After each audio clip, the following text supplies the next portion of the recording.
খুশি তো আমার হতে পারে, কিন্তু আমার না। আপনি কি বলছেন? একটা কথা বলবো করে বলতে পারিনি। কি ম্যাডাম? আমি তোমাকে ভীষণ ভালোবেসে ফেলেছি, সবসময় শুধু তোমার কথাই ভাবি। অসম্ভব, কি আপনি কি বলছেন? সব সম্ভব। আপনার বাবা আমাদের এই ভালোবাসা কোনোদিনই মেনে নেবে না। গরিব মানুষ, আপনাকে ঠিক মতো খেতেও দিতে পারবো না। কেন বলছো না শাহিন? আমি তোমাকে ছাড়া অন্য কোথাও সুখী হতে পারবো না। আমার বাবা মা যদি তোমাকে না মেনে নেয়, তাহলে আমি তোমার সাথে অনেক দূরে কোথাও চলে যাবো। তুমি যখন যাবেই না, তাহলে চলো তোমাকে বাড়িতে রেখে আসি।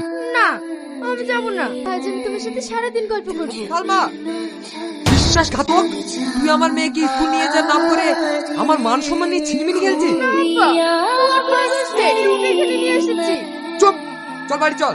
তোর ওই ভিখারি বাচ্চাকে মেরে টোটোতে তুলে দে। আমি শাহিনকে নিয়ে যাবো, আমি ওকে ছেড়ে থাকতে পারবো না।